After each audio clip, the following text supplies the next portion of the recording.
اللہ کا ایک بندہ تھا، وہ بازار سے گزر رہا تھا، بلکہ اس کی رحمتیں بہانے ڈھونڈتی ہیں. ذرا دیکھیے منظر. تو اس نے دیکھا ایک شرابی ہے، وہ گندی نالی پہ گرا ہوا ہے اور گندے پانی سے اس کا منہ گندا ہو رہا ہے. انسان کے احترام کے ناطے دل میں ترس جاگا اور اس کو وہاں گندی نالی سے اٹھایا اور اس کا منہ دھویا اور گھر کا رستہ دکھایا. خیر شام ہوئی، رات پڑی. جب پچھلا پہر ہوا تو وہ بزرگ جنہوں نے دن کو شرابی کا منہ دھویا تھا تو وہ مسجد میں تہجد پڑھنے کے لیے آئے تو کیا دیکھا کہ وہی شرابی جو دوپہر کو گندی نالی پہ دھت پڑا تھا آج اس بزرگ سے بھی پہلے مصلی پہ کھڑا ہو کے نماز پڑھ رہا ہے. تو بڑی حیرت ہوئی کہ یہ تو وہ دن والا شرابی ہے اور میں نے آج اس کا منہ دھویا تھا، نشے میں دھت پڑا تھا. تو حیرت کا اظہار کیا تو ہاتف سے آواز آئی، میرے بندے تو نے اس کا منہ دھو دیا تھا، میں نے اس کا دل دھو دیا ہے. تو جب بندہ اللہ کے حضور توبہ کرتا ہے، اس کے حضور معافی مانگتا ہے تو پھر وہ کتنا عطا کرتا ہے، اور بندے کے گناہوں کو معاف ہی نہیں کرتا بلکہ اس کے گناہوں کو نیکیوں میں بدل کے رکھ دیتا ہے. یہ بندے پر اللہ کی کرم نوازیوں کے برستے رنگ ہیں. التائب من الذنب کمن لا ذنب لہ، گناہ سے توبہ کرنے والا ایسا ہوتا ہے جیسے اس نے گناہ کیا ہوا ہی نہیں. حدیث پاک میں آتا ہے کہ قیامت کے دن ایک شخص اپنا نامہ اعمال کھولے گا اور اسے فرمایا جائے گا کہ اپنے نامہ اعمال کو پڑھو. تو وہ نامہ اعمال پڑھنا شروع کرے گا. اب اس نے بڑے بڑے جرم کیے ہوں گے اور چھوٹے چھوٹے گناہ بھی کیے ہوں گے. اب اللہ سے حیا کرتے ہوئے، شرم کرتے ہوئے جو بڑے گناہ ہیں ان کو چھوڑتا جائے گا، صرف نظر کرتا جائے گا اور چھوٹے چھوٹے گناہ پڑھتا جائے گا. جب وہ سارا نامہ اعمال پڑھ چکے گا تو آواز آئے گی، بندے جا، میں تیرے سارے گناہوں کو بدل کے نیکیوں میں تبدیل کر دیا. تو وہ کہے گا، اے اللہ ابھی تو میرے بڑے بڑے گناہ رہتے تھے جو میں نے ابھی پڑھے ہی نہیں. تو جب یہ بات اللہ کے محبوب نے ارشاد فرمائی تو حضور اتنا مسکرائے کہ صحابہ کو حضور کی داڑھیں نظر آنے لگی. پہلے وہ کہہ رہا ہے کہ چھوٹے چھوٹے گناہ پڑھتا ہے اور بڑے چھوڑتا چلا جاتا ہے، اور جب یہ اسے پتا چلا کہ ان گناہوں کو بدل کے نیکیوں میں تبدیل کر دیا جائے گا تو وہ کہتا ہے ابھی تو بڑے بڑے گناہ میرے رہتے تھے. تو اللہ کی یہ کرم نوازیوں کے رنگ ہے کہ وہ گناہوں کو بدل کے نیکیوں میں تبدیل کر دیتا ہے.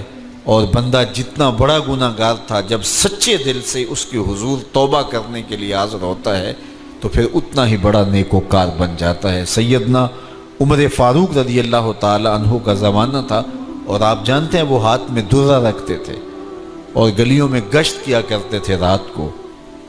دن کو بھی آپ دیکھتے تو ایک شرابی تھا جو ہاتھ میں شراب کی بوتل لیے آ رہا تھا. اچانک گلی کا موڑ کاٹا تو آگے حضرت عمر آ رہے تھے. ایک دم ڈر گیا اور دل ہی دل میں کہا، اے اللہ حضرت عمر کے قہر سے بچا لے، ساری زندگی شراب نہیں پیوں گا.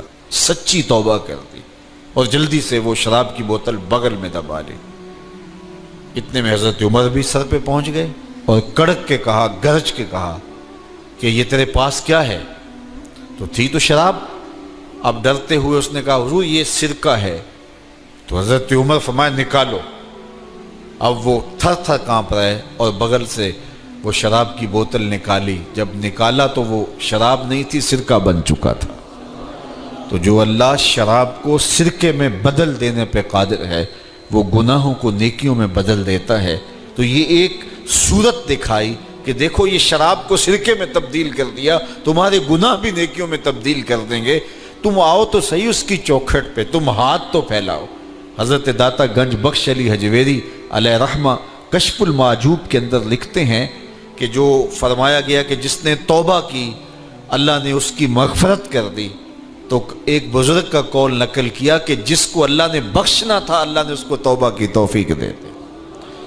اس کو بلایا ہی اسے ہے جس نے مغفرت کرنی تھی. تو توبہ کی توفیق کا نصیب ہو جانا یہ اللہ کی خاص رحمتیں ہیں اور توبہ کرنے والا اللہ کی خاص رحمتیں پاتا ہے. توبہ کرنے والا جب اس کے حضور حاضر ہوتا ہے تو اللہ تعالیٰ اس پہ بہت خوش ہوتا ہے۔ اللہ کے محبوب علیہ السلام نے باقاعدہ ایک مثال سے یہ حقیقت سمجھائی کہ توبہ کرنے والے کے لیے اللہ کی خوشی کا عالم کیا ہوتا ہے، اللہ کیسے خوش ہوتا ہے توبہ کرنے والے پر۔ تو حضور نے ارشاد فرمایا ایک بندہ لمبا سفر کر کے اور صحرا کے اندر ایک لمبے سفر پہ تھا، تو راستے کے اندر اس نے چند لمحوں کے لیے سستانے کے لیے، دوپہر کاٹنے کے لیے ایک درخت کے ساتھ اپنا جانور باندھا اور خود سو گیا۔ اس کا خیال تھا چند لمحوں کے لیے آنکھوں کی نیند نکالوں گا اور آگے بڑھ جاؤں گا، اس لیے اس نے سامان بھی، سواری اونٹ کے اوپر جو لدا ہوا سامان تھا، اس میں کھانا تھا، پینا تھا، دیگر ضروریات کی چیزیں تھیں، تو وہ بھی نہیں اتارا، کجاوے پر ہی پڑا رہا کہ چند لمحوں کے لیے میں نے کمر سیدھی کرنی اور آگے چلے جانا ہے۔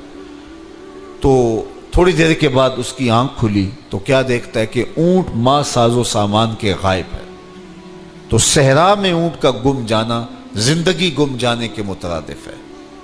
تا حد نظر نہ کوئی آبادی، نہ کوئی انسانی وجود، تو پھر زندگی نہیں، موت کے منہ میں اپنے آپ کو دھکیل لینا ہے جنگل میں اگر آپ کے پاس کچھ باقی نہیں بچتا ہے۔ تو اس نے دیکھا کہ سواری غائب ہے، سواری غائب ہے تو اس کے اوپر جو سامان تھا وہ بھی غائب ہے، تو وہ دائیں بائیں بھاگا دوڑا اس خیال سے کہ میں جو ہے وہ اپنی سواری کو تلاش کر لوں، لیکن سواری نہیں مل پائی۔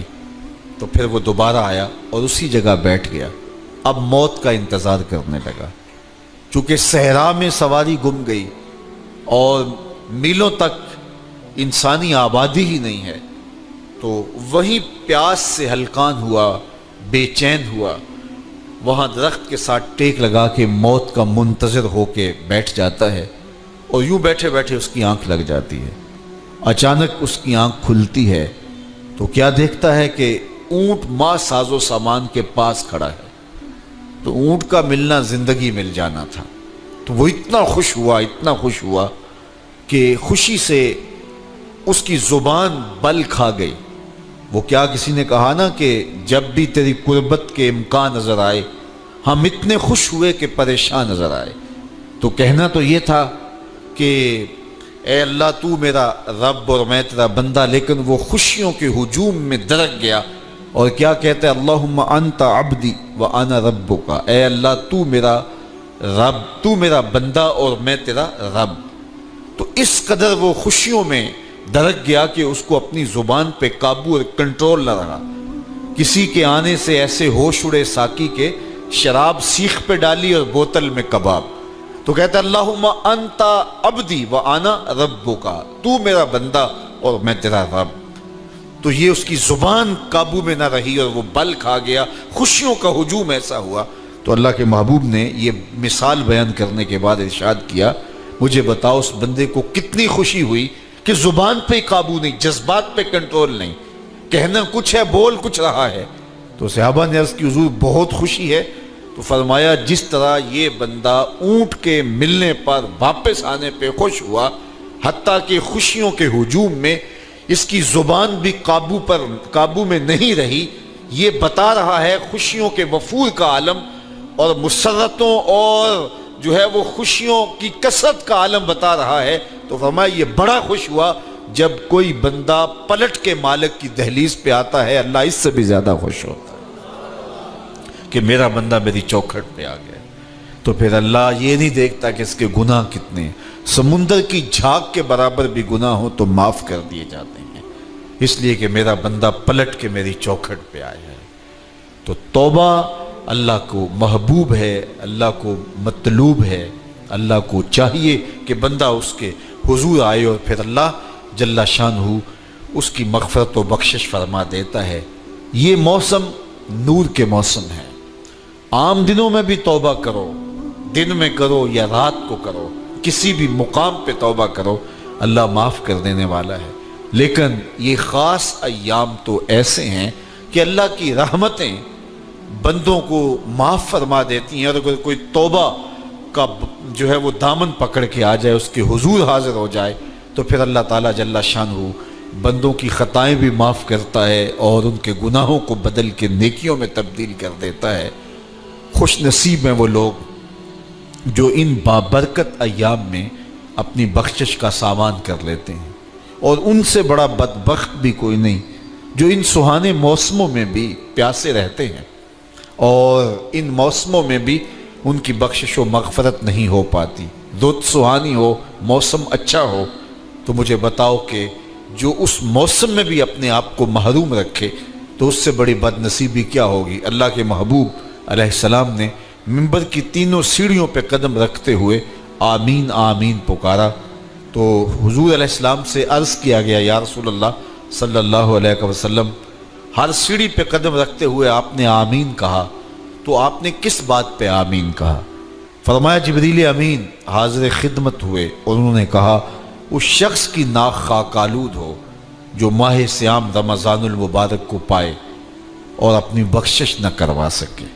تو میں نے اس پہ آمین کہا کہ اتنا مقدس مہینہ نصیب ہو، اتنا سہانا موسم آئے اور وہ پھر جہاں کھڑا تھا وہی کا وہی کھڑا رہے۔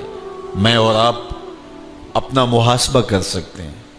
موسم رحمت اور فصل نور رمضان المبارک اپنا آدھا سفر طے کر چکا ہے، یہ مبارک مہینہ آدھا سفر اس کا بھی باقی ہے۔